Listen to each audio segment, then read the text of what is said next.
오늘도 이 자리에 오신 여러분 모두를 사랑하고 축복합니다.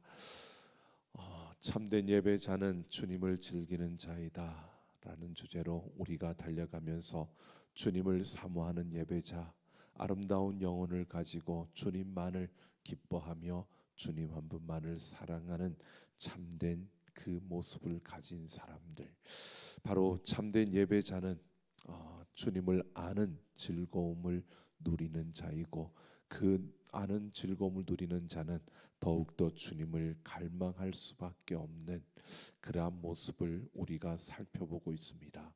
그래서 더 원합니다 라고 하는 주제로 6월달을 우리 같이 보냈는데요. 더 사랑, 더 신뢰, 더 거룩, 오늘은 더 인내라고 하는 주제로 함께 나누려고 합니다. 여러분, 예수님 당시에 예루살렘 성전은 우리가 헤롯 성전이라고 부릅니다. 성경에는 성전이 세 번 이렇게 건축된 성전이 나옵니다.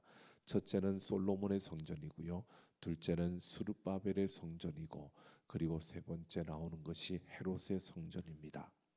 그런데 이 헤롯의 성전은 수십 년에 걸쳐서 건축이 되어지는데 그 예수님 당시에도 이 성전이 완공이 되어지지 않았습니다. 건축 중이었습니다.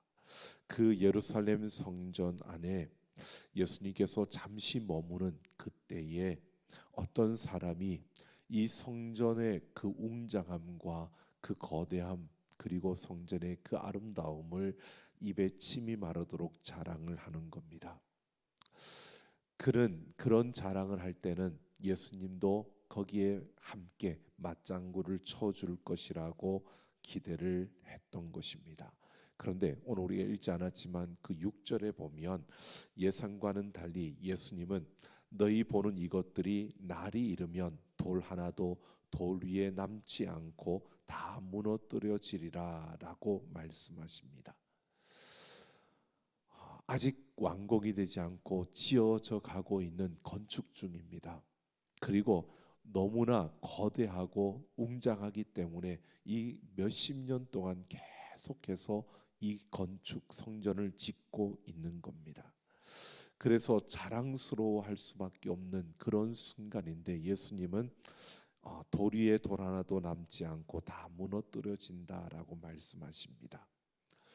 그러니까 이 예수님 말씀은 유대인들이 듣기에는 참 황당하게 들릴 수밖에 없는 겁니다. 모든 사람들이 감탄사를 발할 만큼 웅장하고 거대한 건물이었습니다. 그리고 그들이 자랑스러워할 만큼 바로 민족적인 그런 정체성을 나타내 줄 수 있는 상징물들로 가득 차 있었습니다. 이 성전을 바라보면서 유대인들의 마음에는 지금 계속해서 바벨론 포로 이후에 그들이 돌아와서 스룹바벨 성전을 지었지만 그것도 무너지고요. 지금 성전이 솔로몬 성전과 스룹바벨 성전이 무너지고 헤롯 성전이 세워져 가고 있는 그때도 그들은 아직 정상적인 국가가 아니라 식민지로서 로마의 지배를 받고 있는 때였습니다. 그러니까 유대인들은 성전이 무너진다는 것은 그들에게 끔찍한 일이었습니다. 솔로몬 성전도 스룹바벨 성전도 그렇게 무너졌고요. 지금 이렇게 웅장하게 지어져 가는 이 성전마저 무너진다는 것은 그들에게는 있을 수 없는 일이었습니다.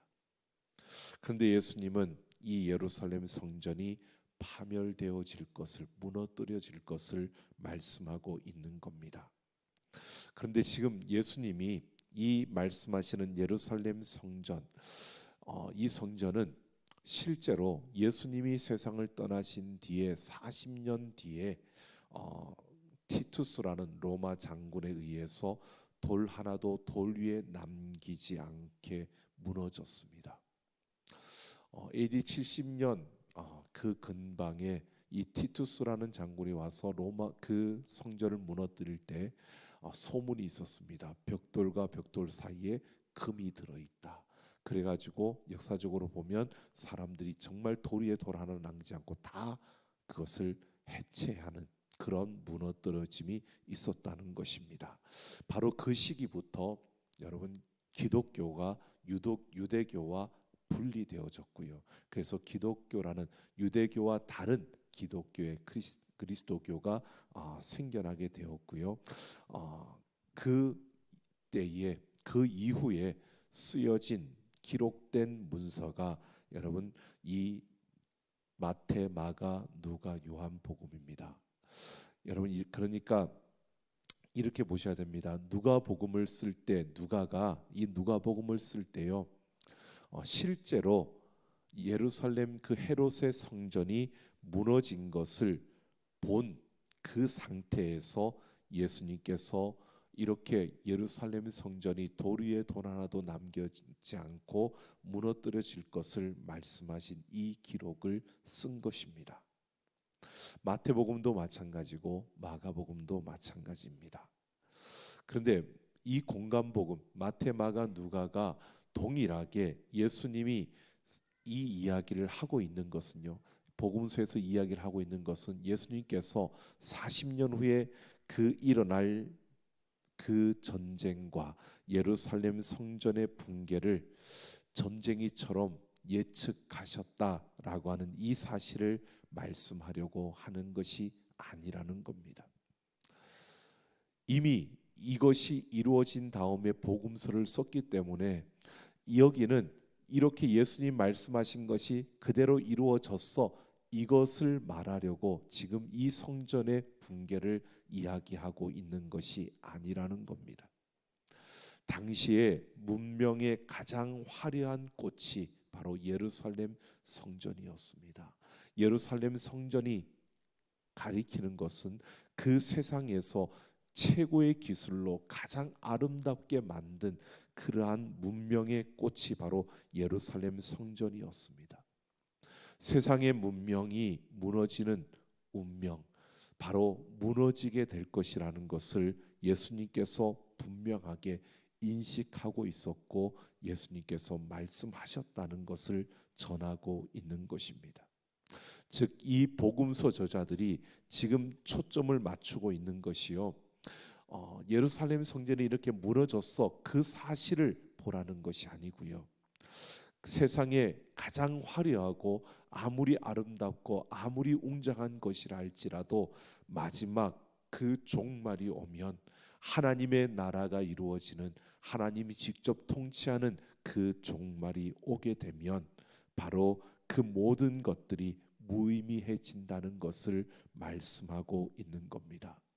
그러니까 이 성전의 무너짐 사건을 이야기하는 이 순간을 통해서 지금 마태, 마가, 누가는요 마지막 주님이 다시 오시는 그 종말의 때에 바로 세상에서 아무리 우리에게 믿음을 주고 또 세상에서 아무리 화려하고 그것이 웅장하더라도 그 어떠한 문명도 결국 그 앞에서는 무의미해질 수밖에 없다는 것을 말해주는 것입니다.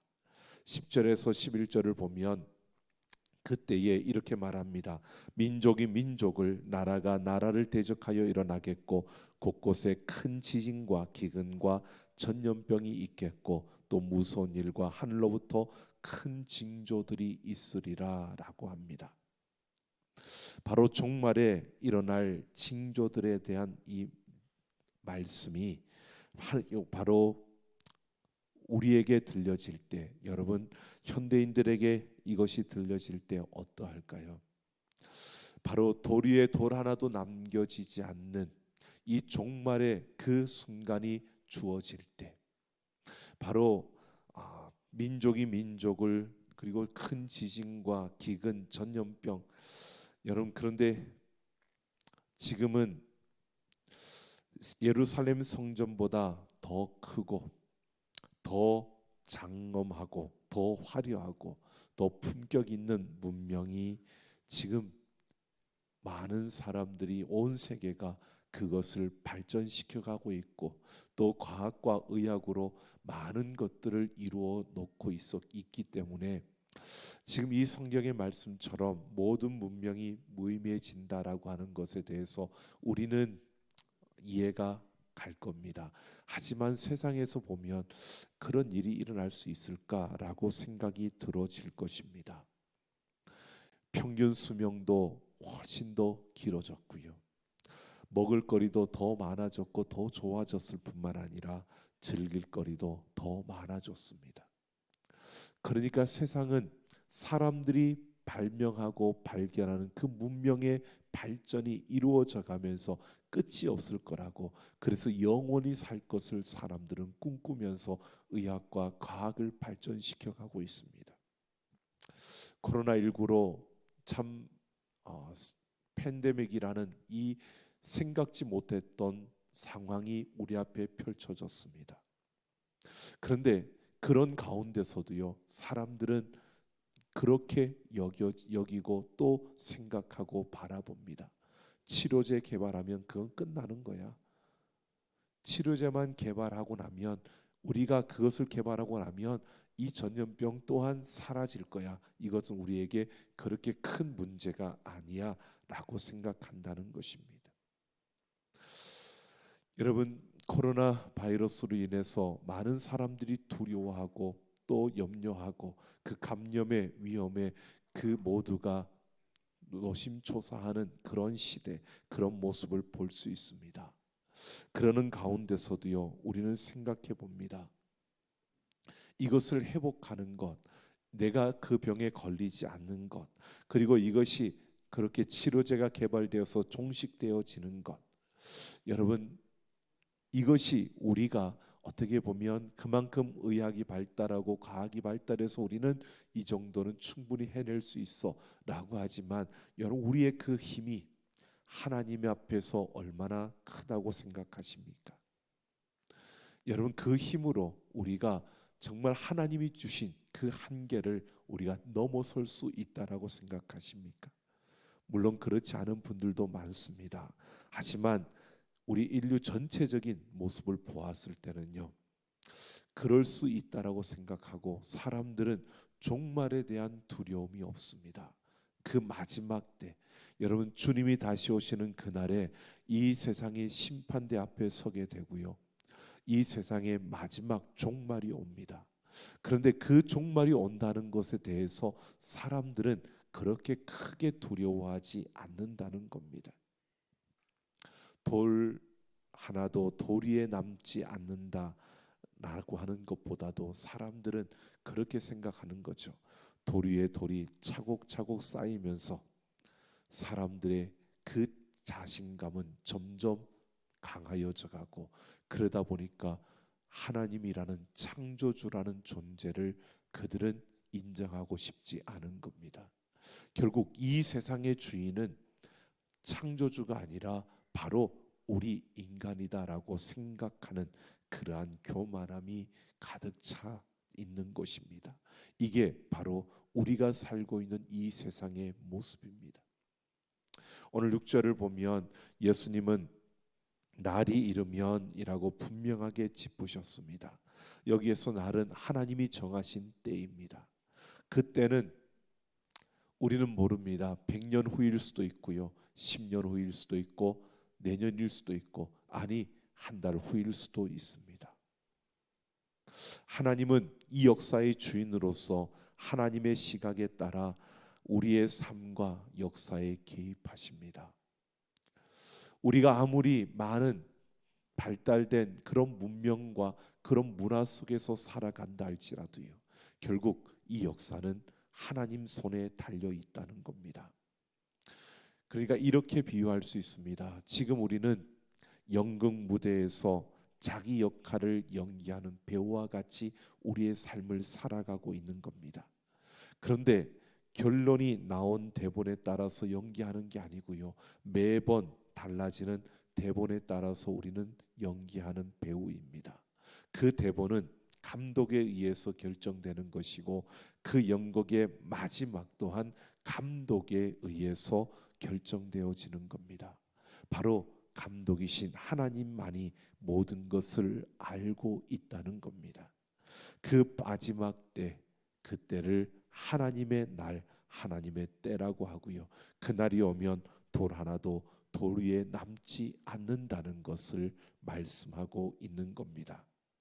모든 문명이 무의미해지는, 우리가 달까지 갈 수 있다라고 그렇게 외치고 이제는 달에 가서 살 수 있다라고 그만큼 과학이 발달했다라고 말합니다. 하지만 마지막이 되면 그 모든 것이 무의미해진다는 것을 말하고 있는 겁니다.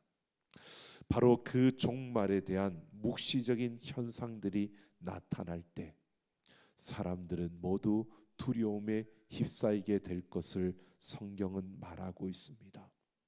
돌 하나도 돌 위에 남지 않는다는 이 묵시적인 현상, 민족과 민족 가운데 전쟁이 일어나고 처처의 기근과 지진이 일어나며 전염병이 일어나는 이 마지막 때에 일어날 그 현상들, 이것은 하나님을 아는, 하나님을 제대로 아는 자들에게는 이것은 두려움이 아니고요, 좌절이 아니고요, 오히려 기쁨이고 구원의 소식입니다.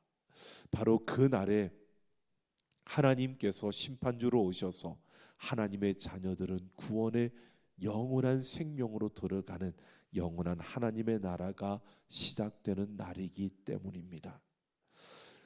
그런데 12절을 보면 지진과 기근이라는 이 종말의 묵시적 현상들이 나타나면 기독교인들이 박해를 받는다고 합니다. 그때는 인간성이 말살되는 때이고 하나님을 거부하는 때이며 악이 보편화되는 때이고 어려운 이들을 외면하고 각자 도생의 길을 걸어가는, 바로 그것이 당연하게 여겨지는 그러한 때, 나만 살면 되고 나만 잘 되면 되고 나만 먹으면 되는 바로 그런 때인 것입니다. 이런 때 하나님을 아는 즐거움을 누리는 자들, 그들은 박해를 당할 수밖에 없고 핍박을 받을 수밖에 없다는 것입니다. 당연한 것이 돈이 지배하는 세상 속에서 그것에 저항하다 보면 어려움을 겪게 되고 불이익을 당할 수밖에 없는 것입니다. 교회도 마찬가지입니다. 여러분, 세상의 가치가 교회로 흘러 들어와서 교회가 세상의 그 물결에 매몰되어서 성도의 수와 건물의 크기를 최고의 가치로 여기는, 그렇게 성장하는 것이 목표인 것처럼 달려가는 그러한 그 모습에 저항하면 현실적으로는 어려움을 당할 수밖에 없는 것이 바로 모습입니다. 여러분, 우리는 이 세상의 마지막 때가 되어지면 될수록 그 마지막 돌 하나도 돌 위에 남겨지지 않은 이 묵시적인 종말의 그 때가 되어질 때 진정 그리스도인들은 핍박을 받을 수밖에 없고 진리를 따라 살아가는 이들은 어려울 수밖에 없는 그러한 현상들이, 그러한 현실이 나타나고 주어진다는 것입니다. 하지만 오늘 14절 15절을 보면 예수님은 제자들에게 그러므로 너희는 변명할 것을 미리 궁리하지 않도록 명심하라. 내가 너희의 모든 대적이 능히 대항하거나 변박할 수 없는 구변과 지혜를 너희에게 주리라 라고 합니다. 절체절명의 순간에는 뭔가를 생각해서 대응할 수는 없고요, 내 속에 이미 들어와 있는 말과 행동이 저절로 나오는 것입니다. 그런데 예수님께서 파괴하는 그 대적이 거부할 수 없는 구변과 지혜를 종말의 순간을 준비하는 자들에게 주신다고 말씀하고 있는 겁니다. 이것은 하나님을 아는 사람은 이 종말론적인 절체절명의 순간을 늘 준비하는 사람으로 살아간다는 것입니다. 돌 하나도 돌 위에 남지 않는 상황을 미리 걱정할 필요가 없이 하나님을 아는 자들은 그 마지막 때를, 주님 다시 오시는 그날을 준비하며 살아가는 자이기 때문에 그것을 걱정할 필요가 없다는 것입니다. 종말의 순간이 다가와도요, 우리가 당황하지 아니하고 그 종말의 순간에 우리가 무엇을 말할까 걱정하지 않아도 되는 것이 바로 우리가 지금 예수 그리스도를 아는 자로, 하나님을 아는 자로 이 땅을 살아갈 때 우리는 당연히 그 마지막 때를 준비하며 그 마지막 때를 소망하며 이 땅을 살아가게 된다는 것입니다. 이것은 우리가 그 마지막 때를 준비하며 예수님이 다시 오시는 그 소망 가운데서 내가 살아가지 않는다면, 우리가 그날을 준비하며 오늘을 살아가고 있지 않다면 우리는 하나님을 아는 자라고 말할 수 없다는 겁니다. 하나님을 안다면 우리에게는 심판이 날이 올 것이고 그 날이 반드시 온다는 것을 알기 때문에 우리는 오늘 그 날을 준비하며 살아갈 수밖에 없다는 것입니다. 우리는 그래서 주님을 아는, 하나님을 아는 자들은요, 우리가 평안할 때, 그리고 이 땅 가운데서 우리가 그 평탄한 그 길을 걸을 때에도 그냥 그 길을 걷는 것이 아니라 주님께로 더 가까이 나아가며 그 마지막 그 돌 하나도 돌 위에 남겨지지 않는 그 묵시적인 종말의 그 현상이 나타난 그 날들이 올 것을 대비하며 그 주님 앞에 머물러 있는, 주님께로 더 가까이 나아가는 삶을 살아간다는 것입니다. 그러니까 여러분, 우리가 예수 그리스도를 믿고 하나님의 자녀다라고 마오드가 이야기를 합니다. 근데 중요한 것은요, 예수를 믿기만 하면 천국 갈 거야 라고 하며 그냥 가만히 그냥 믿으니까 난 다 된 거야 라고 이 세상의 것만을 바라보고 살아가는 그 삶은 하나님을 아는 자라고 말할 수 없다는 겁니다. 마지막 그때가 되면 어떻게 되겠지? 내가 예수님 믿으니까 그때 되면 어떻게 되겠지라고 하는 이 생각에 머물러 있다면요, 결국 말씀하고 있는 겁니다. 마지막 그 날이 다가오면 우리는 말할 것이 없어서 말을 더듬는 추한 모습을 보이든지 아니면 겁에 질려서 두려워서 자포자기하게 되는 바로 그런 부끄러운 모습을 보이고 말 것이라는 것입니다. 여러분, 우리가 하나님을 아는 자라면요, 우리는 소망 가운데 그 주님 다시 오실 그 날을 우리는 준비하며 오늘을 살아가는 삶을 사는 것입니다. 그 날을 맞을 준비가 되어지지 않았다면 우리는 주님을 아는 자라고 말할 수 없는 겁니다. 주님을 알면 알수록 우리는 그 날이 반드시 올 것을 우리가 확신하기 때문에 그 날을 준비할 수밖에 없다는 것입니다. 그래서 주님께로 가까이 다가서면 다가설수록요, 우리는 나는 예수님 믿으니까 뭐든지 다 돼 이것이 아니라 예수님께로 더 가까이 나아가고 싶고 그 예수님을 더 닮아가고 싶고 그 예수님께로 한 걸음 더 나아가서 그 예수님과 함께하는 그런 삶을 살고 싶어지는 것입니다. 바로 이렇게 주님을 아는 자는 바로 그 마지막 주님 다시 오실 그날을 기대하며 그날을 준비하며 나아가는 겁니다. 18절 19절을 보면 예수님은 제자들에게 이렇게 말씀합니다. 너희 머리털 하나도 상하지 아니하리라. 너희의 인내로 너희 영혼을 얻으리라 라고 말합니다. 주님은 이렇게 말씀하고 있는 겁니다. 종말의 그 때에 지진과 기근이 일어나고 정말 믿음을 가진 자로서 박해를 받으며 가까운 사람들에게 배신을 당하고 미움을 받게 되고 그 어려움을 겪더라도 머리털 하나도 상하지 않게 하나님께서 지켜주시겠다는 겁니다. 그러기 때문에 어떻게 해요? 인내하라고 말하고 있는 겁니다. 너희가 이런 고난과 이런 고통과 이런 아픔을 당하지 않을 것이다. 내가 그 가운데서 너희를 지켜줄 것이다. 그러니까 인내하라는 겁니다. 여러분, 우리에게 그런 날이 오지 않는다는 게 아닙니다. 그런 날이 옵니다. 그러나 그런 고통과 그 핍박과 아픔 속에서도 하나님이 우리를 지켜주시겠다는 겁니다. 이거는 우리가 승리한다는 겁니다. 결국은 우리가 승리하니까 너희는 인내하라는 것입니다.